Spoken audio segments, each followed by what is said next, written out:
پہاڑی زبان میں اپڈیٹ سنیے۔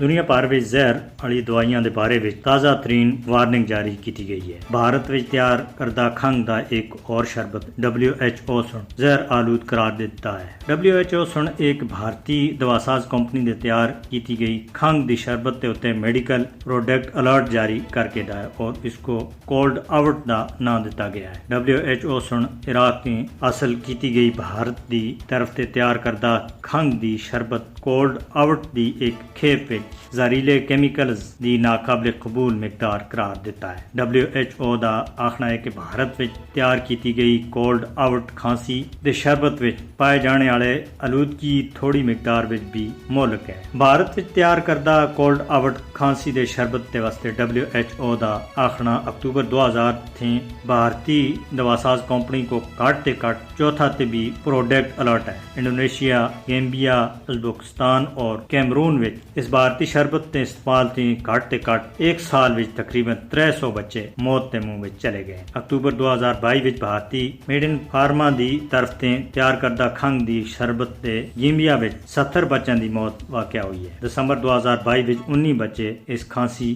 دے شربت پینے تھے ہلاک ہوئے ہیں۔ جڑی بھارتی دوا بنانے والی کمپنی میرون بایوٹیک سن تیار کی سی۔ WHO اور دوسرے عالمی ادارہ صحت کو بھارتی ادویات ساز کمپنیاں دی مجرمانہ غفلت تا سخت نوٹس کرنا چاہیے۔ بھارتی دوا ساز کمپنیاں دی مصنوعات کو اگر فوری طور دے بند نہ کیتا گیا تو مستقبل میں مزید اموات اور تباہ کن واقعات رونما ہو سکتے ہیں۔ دنیا بھر میں زہریلے کھنگ دے شربت کو فروغ دینے دے واسطے مودی حکومت کو کٹہرے وچ کھڑا کرنا چاہیے۔ جنوبی کشمیر دے ضلع اسلام آباد دے کوکرناگ علاقے وچ محاصرے و تلاشی کاروائی دے وچکار دستی بم دے دھماکے وچ ایک بھارتی فوجی سمیت 3 لوگ زخمی ہو گئے۔ بھارتی فوجیوں سن پارم پورہ سری نگر میں تلاشی آپریشن دے دوران 2 نوجوان ارشد مشتاق اور سہیل مجید کو گرفتار کر کے دائے۔ مقبوضہ کشمیر ہائی کورٹ سن امیر جماعت اسلامی مقبوضہ جموں کشمیر ڈاکٹر عبدالحمید فیاض دی کالے قانون پبلک سیفٹی ایکٹ کے تحت غیر قانونی نظر بندی کو برقرار رکھا ہے۔